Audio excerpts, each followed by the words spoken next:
Obrigado, Fevereiro. Passar a palavra para o Edson Carneiro Índio. Não, primeiro, agradecer o convite. Acho que a fala do Maringoni e do Fevereiro foi bem ampla, tratou de aspectos bem importantes aí desse período dos governos petistas. Eu vou falar, então, muito rapidamente um pouco o que eu fiz, tentei fazer no artigo, quando o Maringoni me pediu, ali por outubro do ano passado, a gente estava em meio, enfim, às mobilizações, particularmente naquele momento contra a aprovação do projeto da terceirização, enfim, e eu busquei, quem tiver a oportunidade de ler, a paciência de ler o artigo singelo que eu escrevi, eu busquei me deter nas medidas concretas que o governo tinha tomado ao longo dos 13, 14 anos e que tinha impacto direto com o mundo do trabalho. O que o Maringoni me pediu era que eu fizesse um artigo que relacionasse os governos com os direitos trabalhistas, os direitos dos trabalhadores, o impacto disso no trabalho. Naquele momento, eu milito no movimento sindical há bastante tempo. E, militando no movimento sindical, acompanhei os governos Collor, o governo Itamar, o governo Fernando Henrique.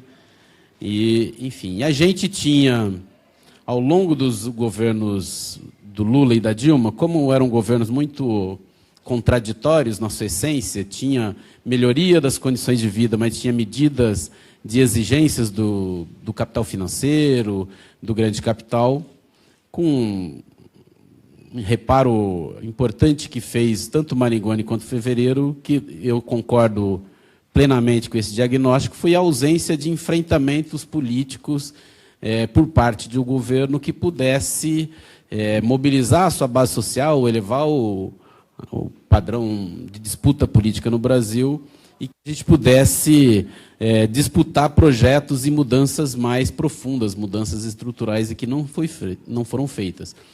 Mas também, particularmente no movimento sindical e nos movimentos sociais, na esquerda em geral no Brasil, costumou-se ter duas visões, assim, se a gente quer.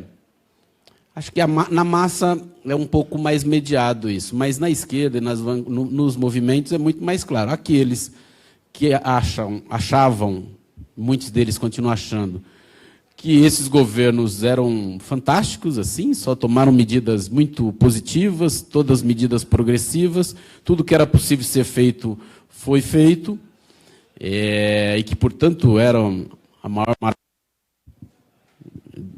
do mundo. E uma outra parcela, particularmente mais na oposição de esquerda, mais por fora dos círculos petistas, de que não, os governos são todos iguais, um governo que não rompeu com os principais instrumentos de política macroeconômica, aquilo que o Maringoni falou, a manutenção do tripé, a manutenção de uma política restritiva, em alguma medida, em alguns momentos, de uma política fiscal também não tão expansiva como a gente queria. Então, e acaba ficando duas visões que não dialogam. E que, na minha opinião, todas as duas são equivocadas, porque, de fato, o governo Lula e Dilma, esses governos tomaram medidas com sinais trocados, né? Aquilo que você dá sinal para a esquerda, entra para a direita, dá sinal para a direita, entra para a esquerda. E o governo, o Maringoni fez referência a isso, quer dizer, a Carta aos Brasileiros ela já tinha essas duas sinalizações, né? Sinalizava por um lado e fazia outra coisa, enfim. Então, o que eu fui fazer? Até porque, ao longo desses 13, 14 anos, a gente também foi sedimentando coisas e avaliações, porque tudo que a gente vinha enfrentando, enfim, durante esses governos. O governo Lula, quando assumiu, uma das primeiras medidas que tem impacto junto aos trabalhadores e aos direitos foi o anúncio da reforma da Previdência em 2003, que trazia exatamente mudanças para os servidores públicos federais. E foi um primeiro movimento de ruptura com uma parte da base social que tinha acabado de eleger o Lula, né? Os servidores públicos, em particular os servidores federais, durante muitos anos foi uma das pontas importantes de apoio ao PT e de apoio ao Lula. E quando o governo assume, põe essa primeira medida, não sei se sou eu, que não tenho muito costume com o microfone. Então, o governo assumiu, anunciou essa medida, aos olhos de hoje parecia uma mini reforma, as mudanças não eram do tamanho e da importância que foi anunciado hoje, mas como a dor é de quem tem, os servidores públicos se sentiram violentamente atingidos naquele momento, com algumas medidas, fundamentalmente cobrança dos inativos, aumento da idade mínima para aposentadoria dos servidores e a criação de um fundo de previdência complementar que seria só regulamentado muitos anos depois. Mas essa primeira medida ela já causou um estranhamento bastante grande, causou uma divisão muito importante na CUT, na época, né, a maior central sindical do país e a única do espectro à esquerda naquele período, e dividiu o funcionalismo público por um lado e, de alguma maneira, os trabalhadores da iniciativa privada por outro. Então, essa foi uma medida em que, inclusive, foi o que permitiu o surgimento do PSOL, o surgimento de outras organizações, entre outros fatos, pela reforma da Previdência.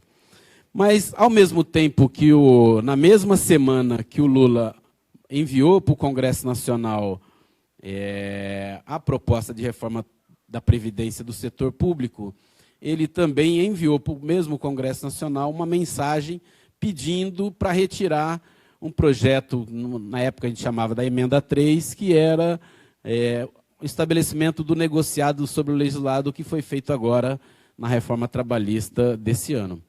Então, já ali de pronto mostrava que o governo tinha sinais trocados e tomava medidas muito contraditórias, ora agradando o mercado financeiro, ora agradando o capital financeiro, ora tentando atender algumas reivindicações dos trabalhadores. Também nesse mesmo ano, 2003, o governo mandou para o Congresso a Lei de Falências, que, entre outras coisas, priorizava os créditos dos bancos em detrimento dos créditos trabalhistas. Ou seja, uma empresa em processo de falência,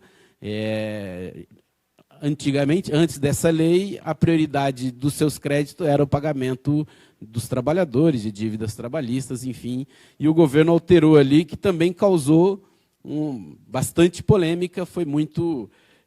mas, ao mesmo tempo em que o governo fez isso, ele manda também para o Congresso uma mensagem, outra vez, pedindo a retirada da aprovação de um projeto L4302, projeto da ampliação do contrato de trabalho temporário e permitindo a terceirização de forma ampla e restrita, que era um projeto do Fernando Henrique Cardoso, de 1998, que tinha sido aprovado, estava em vista já de receber a sanção do presidente, e o Lula, de alguma forma, também retirou esse projeto. Bom, esse projeto ele voltou em janeiro deste ano. O conluio aí do Michel Temer, percebendo que não teriam mais dificuldades para aprovar aquele outro projeto de terceirização, eles foram buscar o projeto lá de 98, que tinha sido proposto pelo Fernando Henrique, já tinha tido aprovação na Câmara dos Deputados e no Senado, faltava apenas a sanção do presidente, mais um ajustezinho. Esse projeto que o Lula, de alguma forma, embarreirou, foi resgatado agora, em janeiro e fevereiro desse ano, e votado em março desse ano. Esse projeto foi aprovado e virou lei. Então, já essas medidas do governo mostravam que eram medidas muito contraditórias, de alguma forma atendia aos direitos dos trabalhadores, e outra forma atendia exigências do grande capital, exigências aí, em particular, do capital financeiro. Bom, outras medidas, claro, a medida mais importante que impactou fortemente o mercado de trabalho e as próprias condições de trabalho, a melhoria da forma de contratação, foi o aumento do salário mínimo, como o Maringoni fez referência aqui. Além de melhorar fortemente a condição de quem vivia do salário mínimo, né, o poder de compra, boa parte aqui é jovem, muita gente já nasceu no período do Lula aqui na presidência da República, que não é exatamente o caso desses três que estão aqui na frente. Mas o salário mínimo no último ano do governo Fernando Henrique era de R$200, comprava em torno de uma cesta básica, era 1,4 do valor da cesta básica, terminou com 2,5. Durante muitos anos, no movimento sindical, inclusive, na CUT, eu fui da direção da CUT no período do Fernando Henrique Cardoso, a reivindicação nossa era salário mínimo de $100. Né? Isso, ainda bem que ficou para o passado, que o salário mínimo atingiu um valor para mais de 70% de aumento real, enfim, o que, de certa forma, mudou a vida, melhorou a vida de milhões de pessoas que recebem diretamente o salário mínimo, mas também fez crescer a base da pirâmide salarial, e a melhoria do salário mínimo fez empurrar os salários de baixo para cima e elevou, de alguma forma, o patamar salarial das demais categorias.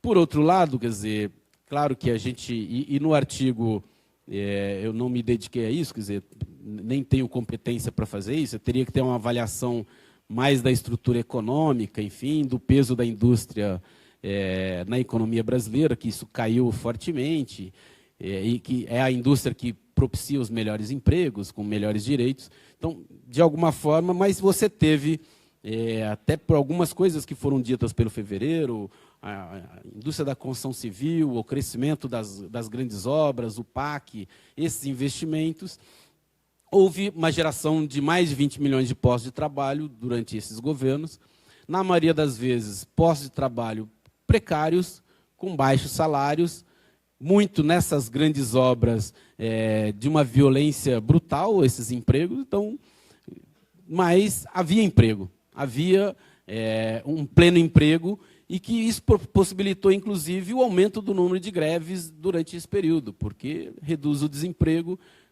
o trabalhador tem mais tranquilidade para fazer a greve, né? Até porque ele estava ganhando mal no emprego, sendo superexplorado, mas ele tinha outros empregos do mesmo nível, então ele não levava muito desaforo para casa, poderia sair desse emprego e buscar outro emprego. Então, e você teve também a própria PEC das domésticas, do trabalho doméstico, que é uma coisa muito importante, diz respeito a mais de 10 milhões de pessoas, a maioria mulheres, a maioria de mulheres negras, a maioria de pessoas que nunca tiveram acesso a direitos trabalhistas, e que foi uma das maiores conquistas, sem dúvida nenhuma, desse período para os direitos dos trabalhadores.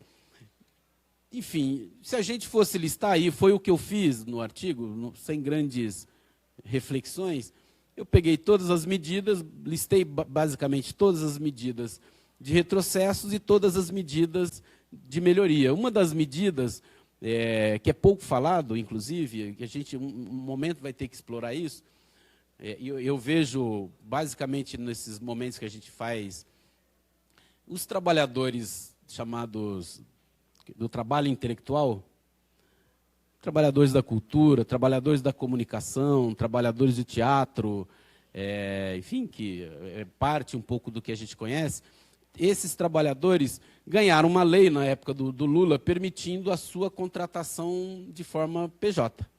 Então, boa parte hoje, que a gente vai falar, jornalistas, o pessoal da imprensa, trabalhadores da cultura, essa galera, todo mundo é um empresário de si mesmo, né?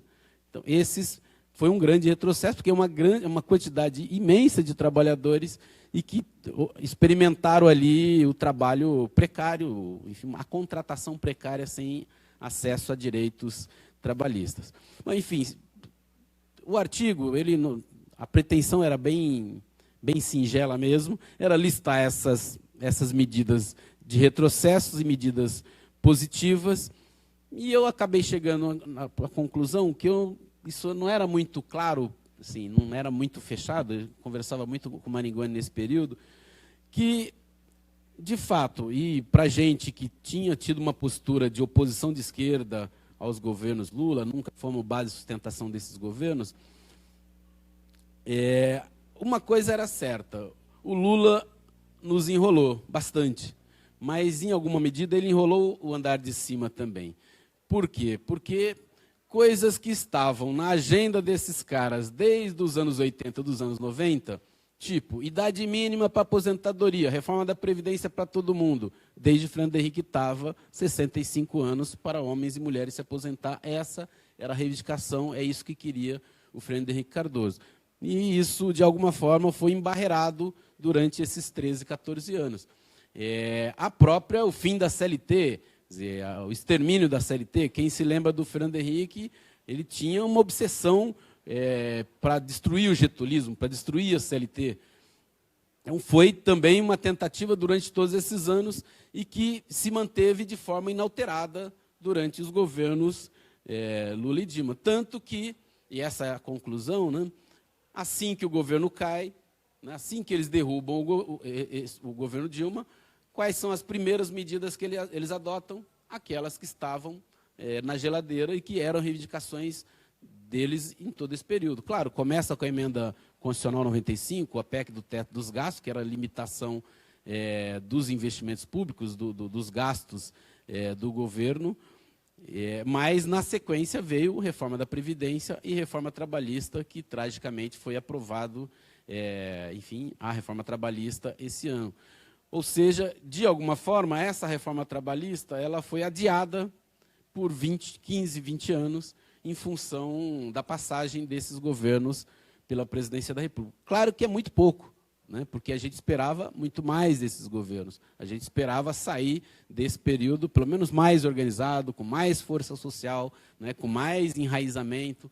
Poderia ter feito muitas outras, enfim, mudanças, quer dizer, mudanças estruturais poderiam ter sido estimuladas a partir de um enfrentamento político, a partir, enfim, do pouco que aconteceu na América Latina. Não foi feito, mas, de alguma forma, também atrasou esse processo de desmonte dos direitos trabalhistas, da previdência pública e da entrega do Estado, da renda pública, da renda do trabalho e dos recursos naturais que, nesse momento, estão completamente sob o domínio do capital financeiro e do grande capital. O que é uma tragédia, porque, particularmente com a reforma trabalhista, e eu não quero me estender, o tempo já foi bastante bem usado aqui pelos dois companheiros, mas a reforma trabalhista aprovada há 2 meses atrás, ela legaliza formas de contratação da força de trabalho que já existe de forma bastante utilizada, e ela não era mais utilizada pelas empresas por estar fora da lei, por estar fora da legalidade. E hoje é legal. Então, o mais provável, se a gente não conseguir reverter o que foi aprovado no Congresso Nacional, é que trabalhador com registro em carteira, com direito a 13º, fundo de garantia, férias de 30 dias por mês, descanso semanal remunerado, vai ser muito minoritário nas relações de trabalho no Brasil, né?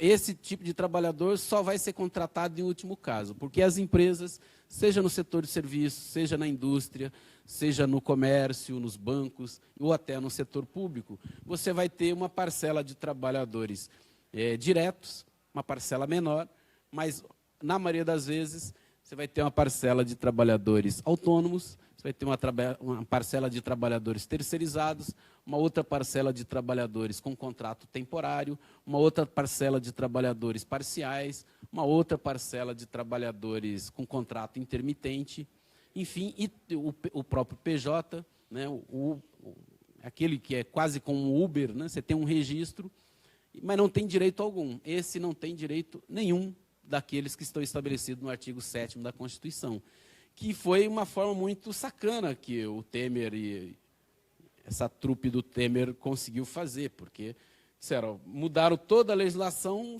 e diziam, ninguém está acabando, ninguém está mexendo no 13º, nas férias, tudo isso está mantido.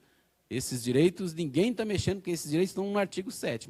Fizeram por outras vias, legalizando formas precárias e baratas de contratação da força de trabalho, e que nós vamos ter muita dificuldade para recompor, e precisa, porque a CLT e essa proteção social garantida pela CLT e, juntamente com a aposentadoria, é um pouco o que nos separou da barbárie nesse século atrás. Quer dizer, mesmo na ditadura militar, mesmo nos momentos mais difíceis, você tinha ali uma cesta, né, um conjunto de proteções sociais básicas, fundamentais, é o mínimo necessário, quer dizer, mas hoje a gente não tem nesse mínimo, e o que demonstrou que o golpe, para além e claro que tem coisas fundamentais, a entrega do pré-sal, enfim, o fim da política de conteúdo local, o desmonte da engenharia nacional, o desmonte da indústria naval, que foi muito importante nesse período, enfim. Isso é muito importante, claro, a Petrobras tem um lugar fundamental, mesmo a entrega das empresas brasileiras, o processo de desnacionalização das empresas nacionais, tudo isso está de forma acelerada. Mas nos parece que um dos objetivos mais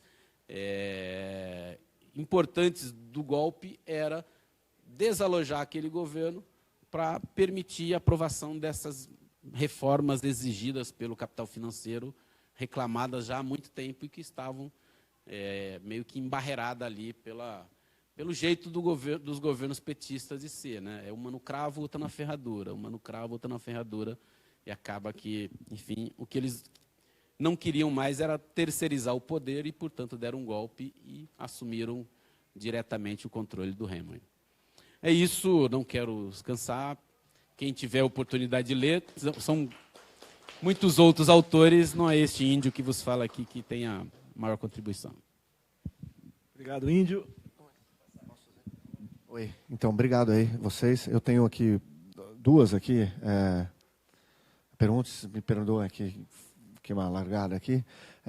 Gilberto, essa definição 5.000 dias de lulismo, enfim, engloba os governos Lula e Dilma no mesmo guarda-chuva. Eu queria que se você eventualmente podia explorar um pouquinho eventuais diferenças, né,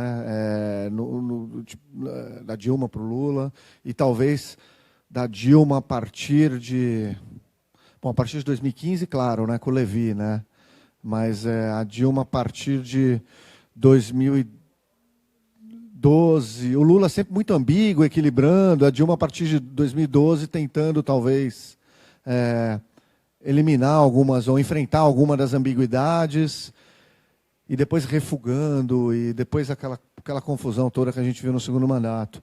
E a segunda comentário / pergunta, talvez para o Zé Luiz, mas para vocês aí todos aqui, que eu estava pensando aqui, passou aqui esse pessoal protestando aqui, eram 300 pessoas, né, meninos e tal, e o que chamou a atenção foi a enorme fileira da Polícia Militar na frente e atrás.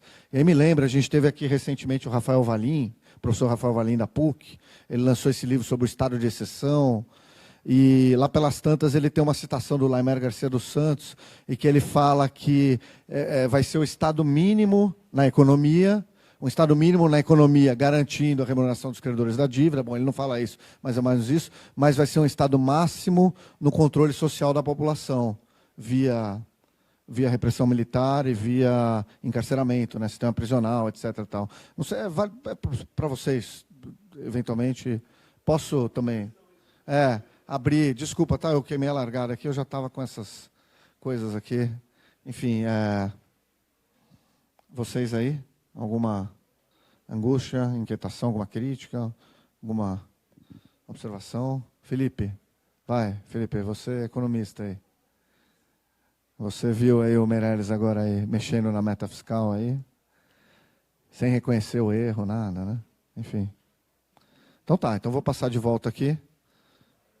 Quer falar? Não tem nenhuma brincadeira, porque Nós quatro conversamos bastante entre nós, mas eu queria explorar com vocês basicamente 3 aspectos que eu pensei ao longo das falas.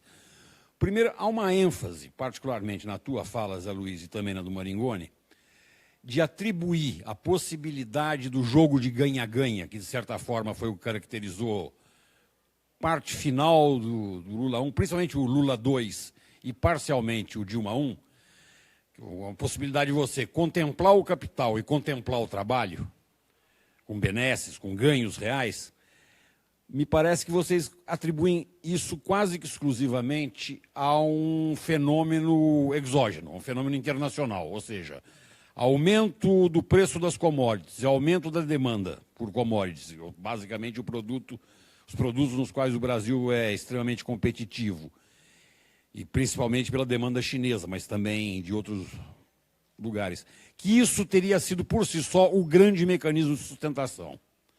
Eu tenho uma certa resistência a essa ideia, porque eu acho que isso despreza um outro elemento de balanço que é muito importante. Esse período, o período da bonança desses governos, demonstrou claramente o potencial do mercado interno brasileiro. O efeito que, por exemplo, um mísero salário mínimo, como ainda é o brasileiro, mesmo com o aumento de 70%, o efeito multiplicador na demanda brasileira é impressionante. É impressionante. O que se potencializou, por exemplo, pela aposentadoria ter chegado ao valor que chegou nas pequenas e médias comunidades, é impressionante isso, porque nós temos muito hoje o fenômeno dos avós que cuidam dos filhos. É a renda dos avós aposentados que mantém 3 gerações. Isso é um fenômeno muito visível na periferia dos grandes centros e no grotão do país. Quando a aposentadoria é vinculada ao salário mínimo, o salário mínimo é carregado para cima, só isso tem um impacto. Então eu queria que você explorasse um pouco, porque para tentar mexer uma ideia que eu já conversei várias vezes, particularmente com o Maringoni. Eu acho que o sucesso do período de sucesso desses governos estava baseado em 4 sobras que o Brasil tinha. O Brasil viveu uma sobra de demanda internacional pelos produtos que tinha, competitivos, isso é um fato. Havia demanda por commodity com preço alto, então havia uma sobra de demanda externa. Mas havia, no caso brasileiro, uma sobra de mão de obra barata, ou seja, você pôde expandir a economia sem pressionar a taxa de lucro. Por isso que dava jogo de ganha-ganha. Você conseguia empregar com salários até medíocres, mas que eram muito melhores do que não salários, e muito melhores ser empregos formais do que empregos informais. Então você tinha sobra de mão de obra relativamente barata. Você tinha sobra de capacidade instalada. Nós vimos num período em que a nossa estrutura produtiva, por ter vindo de períodos de estagnação, a gente pôde produzir muito sem ter que crescer obrigatoriamente a estrutura produtiva, portanto, sem pressões maiores sobre o investimento. E nós tínhamos subconsumo no país. Era um país em que não se consumiam coisas muito básicas. Tem uma frase do Delfim que ficou muito na minha cabeça. É o país que passou a usar o sabonete Dove. Ele consumia no máximo sabão de coco, sabão de cinza ou não sabão. Então, esse conjunto dessas 4 sobras, eu acho que a gente devia elaborar melhor do que ficar simplesmente prisioneiro da visão de que a nossa dependência externa por si só, ela determina a possibilidade de sucesso ou fracasso. Porque a ideia é o seguinte, a gente não faz balanço por fazer balanço ou para criticar ou deixar de crer, principalmente para tentar enxergar para frente. E qual é o potencial de um modelo para o Brasil de que não tenha esse nível de dependência externa? Se ele pode ter um nível de dinamismo econômico interno que viabilize processo de distribuição de renda. Esse é um aspecto. E outro rápido, que eu acho que sim, eu senti falta, eu ainda não li o livro, vou ser honesto, está na pilha dos para ler, mas que eu senti falta e tenho sentido falta no debate. E que é menos um problema de governo e muito mais um problema de partido. Não se fez aqui, e aí você tocou de passagem nisso, o que, de certa forma, a Venezuela faz, que é a ideia da fidelização daqueles que foram beneficiados. Eu estou usando um termo típico de mercado financeiro, fidelizar. Mas a ideia que parece para mim que ficou é que os pontos positivos desses governos meio que caíram do céu, meio que aconteceram porque deviam acontecer. Não houve um trabalho pedagógico, para usar a palavra que normalmente não se gosta em política, mas é uma verdade. Isto aconteceu na sua vida porque teve governo deste tipo. Isso não aconteceu nem por acidente, nem por seu esforço individual. Aconteceu porque tinha um governo com esse tipo de característica, que é despeito de não ter comando do parlamento, não ter do judiciário, mas por mera ação a partir do executivo foi capaz de gerar isso. Portanto, é do seu interesse que esse tipo de governo se perpetue. E só esse tipo de... A falta disso, por exemplo, é o que mostra para mim o quanto, na hora em que vem o golpe, ninguém grita. Ninguém grita.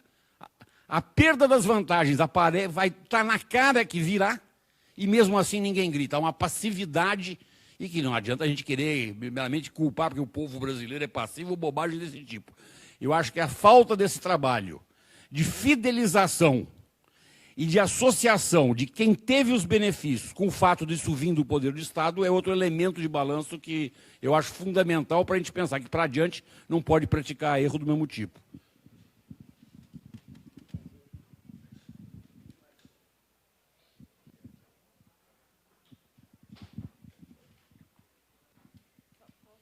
Bom, eu queria aproveitar e pensar no futuro.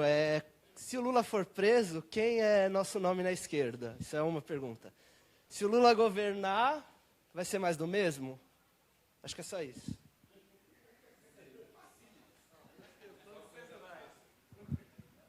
Posso começar? Bom, vou começar pelo Arthur. Eu escrevi um artigo em novembro de 2014, com o seguinte título: O PT a caminho da derrota em 2018. E a minha tese era basicamente o seguinte: o processo de ascensão econômica que aconteceu para camadas importantes da sociedade, falava-se do crescimento da classe C, a nova classe média, foi um processo pela ampliação dos padrões de consumo individuais, e não um processo de ampliação de direitos sociais ou até de equipamentos públicos sociais. Então, o cara ascende, num primeiro momento, muito satisfeito com o governo, que propiciou um ambiente que ele melhorasse de emprego, conseguisse um emprego com salário mais alto e tal. Num segundo momento, o primeiro objetivo dele é ter um plano de saúde privado, porque o SUS é uma merda. O segundo movimento é tentar ver se o terceiro filho faz uma escola particular. E num quarto momento, ele já está absolutamente convencido que ele melhorou por mérito próprio e passa a mimetizar os padrões de consumo das camadas imediatamente acima, inclusive os padrões de consumo políticos e ideológicos. E que, portanto, a falta da politização do processo fazia com que esse movimento de ascensão pela renda, pelo consumo privado, estivesse engordando uma camada social que derrotaria o PT inexoravelmente em 2018. Bom, eu errei no timing e errei na forma. Eles não esperaram a eleição, resolveram fazer tudo antes. Mas, assim, o processo é esse, né? A ausência da politização gerou isso. Quando o Maringoni falou, e eu também acho, quer dizer, o que dá o start do processo de ganha-ganha é, evidentemente, o saldo externo. É o que dá o start, mas, evidentemente, ele não explica tudo, até porque essa é uma renda que, num primeiro momento, vai para os setores exportadores, vai para o centro-oeste, vai para a área da soja, do minério de ferro, etc. Há um componente importantíssimo nisso, que é o aumento do salário mínimo, e o aumento do salário mínimo, incluindo o aumento do salário mínimo da Previdência, que tem um impacto no interior, o impacto de monetização das relações enorme. Me dá o gancho para dizer o seguinte: a principal reforma já feita nesse país foi a extensão da aposentadoria ao trabalhador rural na Constituição de 1988.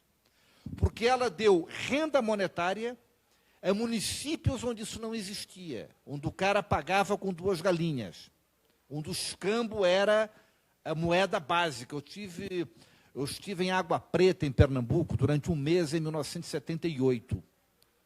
E, assim, dinheiro era um negócio escasso. Assim, as pessoas trocavam vales. O vale era trocado por literalmente qualquer outra coisa.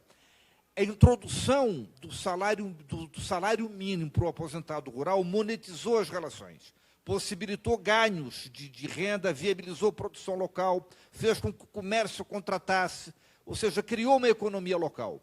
A valorização do salário mínimo ampliou isso. Joga isso para uma escala assim, significativamente mais ampliada. O crescimento do emprego também, e assim, a aposta fundamental, o crescimento do consumo é fundamental para que a gente possa ter crescimento econômico. Só que há um problema, houve um problema no período do lulismo, que é o seguinte, o problema da taxa de câmbio.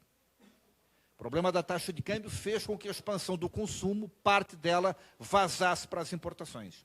Tem industrial chinês até hoje comemorando a expansão do consumo brasileiro. Porque é o que eu chamo da Bolsa Miami, né? Quando a minha gerente de banco, grávida de 4 meses, vai a Miami fazer o enxoval do filho, tem algo errado. Tem algo errado no câmbio. Tem algo errado. Tem coisas erradas na estrutura tributária, nos impostos indiretos que são elevados aqui, mas tem um problema grave que é o câmbio, né? O Delfim, já que você citou, também citou uma belíssima frase dele. Inflação aleija, câmbio mata. Então, se nós não tivermos uma taxa de câmbio competitiva, nós não conseguimos recuperar a produção industrial. E nós não teremos uma taxa de câmbio competitiva enquanto o nosso mercado financeiro for o salão de festas do capital especulativo internacional, e isso é determinado por uma taxa de juros que é absolutamente distorsiva. Então, esse arranjo não foi feito, e parte importante da expansão do consumo vazou para importações, o que criou, inclusive, algo que não havia antes, né? Nós, a partir de 2011, 2012, começamos a ter um déficit comercial, coisa que não tínhamos antes. Quer dizer, isso hoje não temos mais, porque a recessão é brutal e ela acabou com o consumo. Mas o problema estrutural mesmo, o câmbio a 13,20, é um câmbio fora do lugar. É uma das coisas que tem que ser revista. A pergunta que se o Lula não for candidato, que alternativa tem a esquerda, a pergunta para mim é que alternativa tem a esquerda, com o Lula candidato ou com o Lula não candidato. O meu candidato não é o Lula. Então, assim, essa pergunta continua posta, porque a candidatura do Lula significará, em piores condições, numa correlação de forças pior, em piores circunstâncias, a reprodução do mesmo modelo, do qual eu considero que o Lula pessoalmente é prisioneiro, que é a lógica de tentar administrar reduzindo o conflito. E acho que isto não é mais possível. Não é mais possível. Quer dizer, não dá para pensar em administrar o país reduzindo o conflito. É necessário usar o conflito para politizar a nossa base social, senão nós não saímos do lugar. Índio. Quer falar? Não. Deixa eu começar, então, por essa questão do Lula. Vou tentar ser também muito breve. Eu estou agora... Eu não sei se eu discordo do Zé Luiz Silveira, mas tem uma nuance como ele, porque a gente concorda em muita coisa, então, mesmo que eu discorde, eu vou falar que tem uma nuance com ele. Eu estou menos preocupado com o hipotético governo Lula, porque isso eu concordo com ele, vai ser um governo mais rebaixado, e estou mais preocupado com a campanha daqui a 2018. Eu acho que nós temos que resolver, antes de resolver qual vai ser o governo em 2018, essa travessia de 14 meses. Uma campanha Lula, para ter alguma audiência, ela não vai poder ser a campanha da conciliação.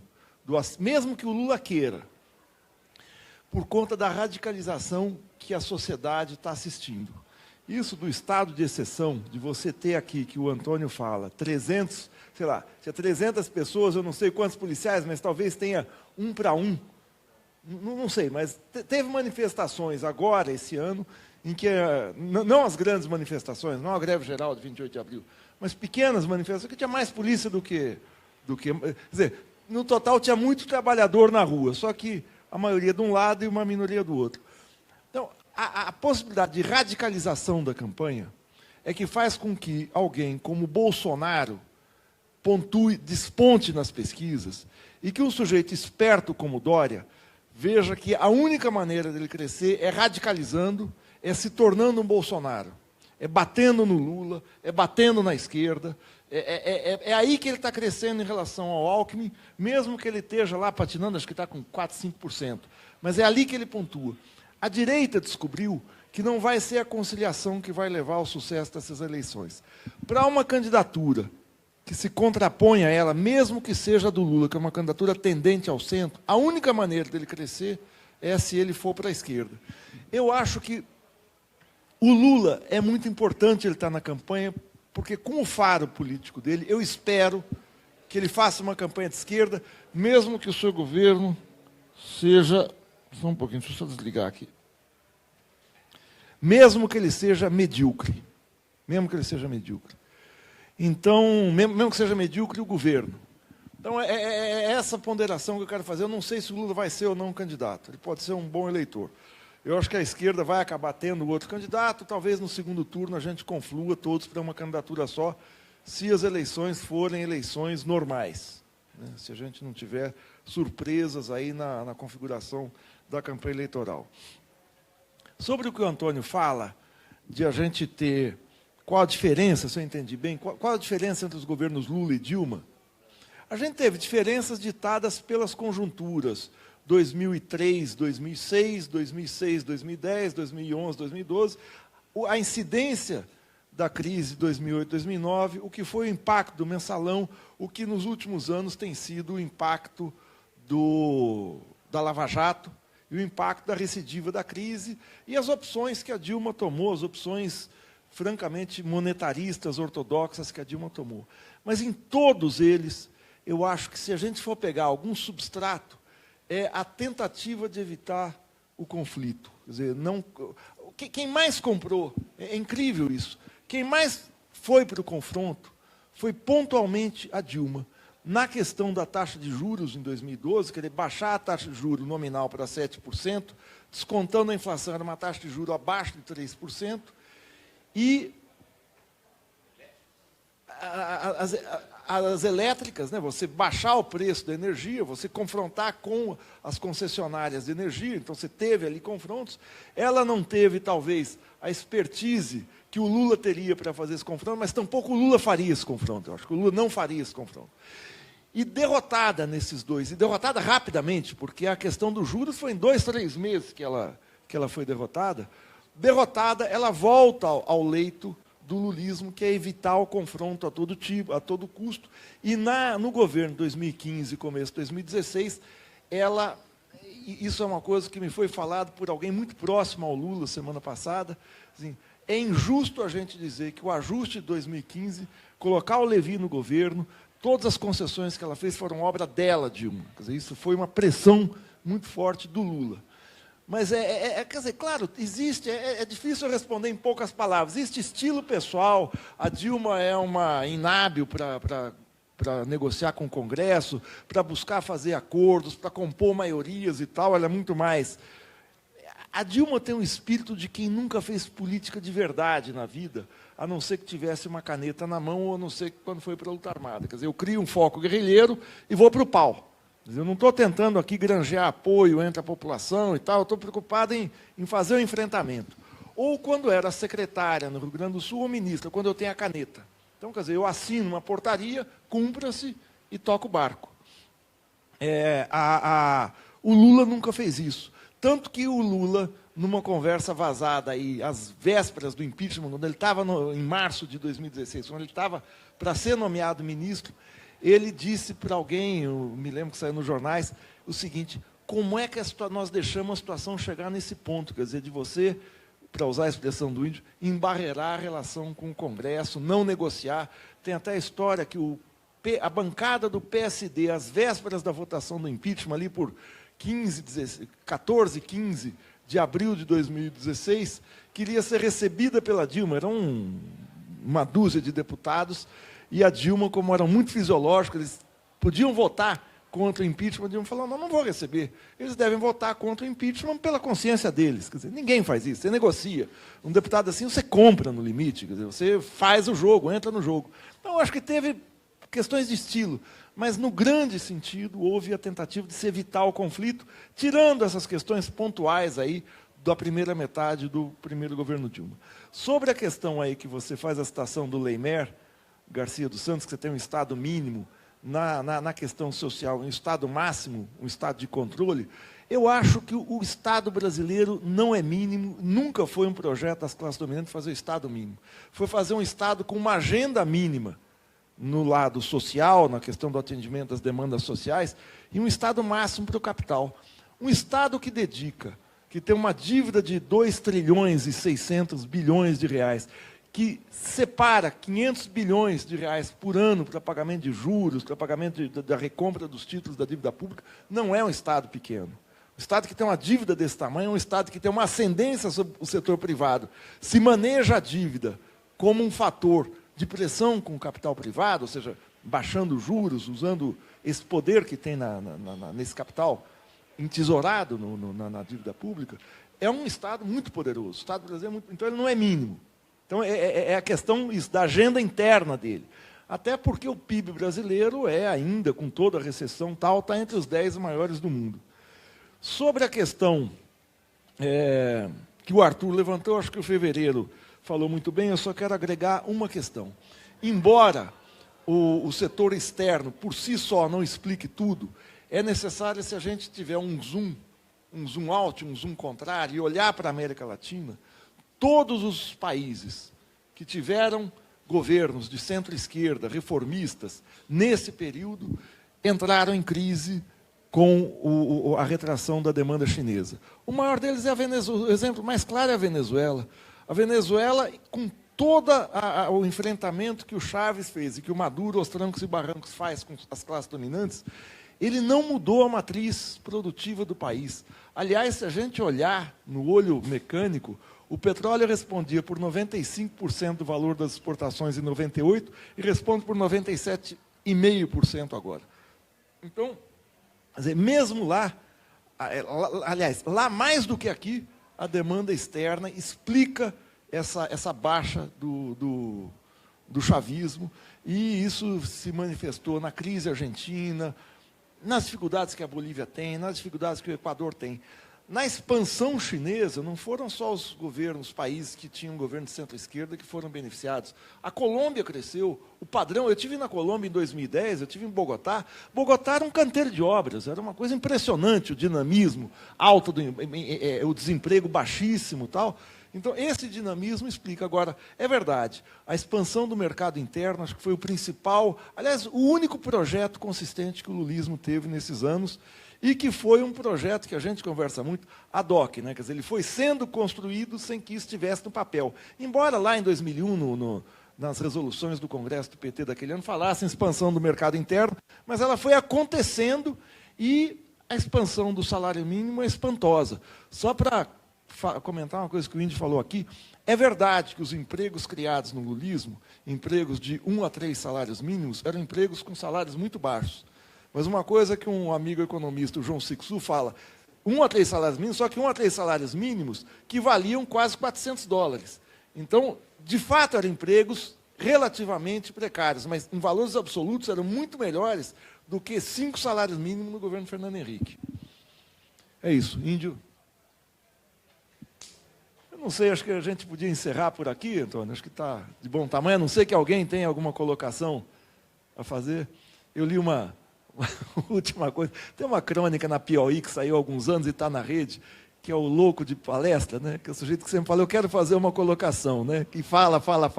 Quem quis fazer uma colocação aqui fomos nós três, que nos estendemos excessivamente aqui, mas eu acho aqui que não conseguimos mudar, acho que cumprimos um pouco aqui o papel que a gente se propunha. Leiam o livro, comprem o livro, eu acho que vale a pena, até para falar mal.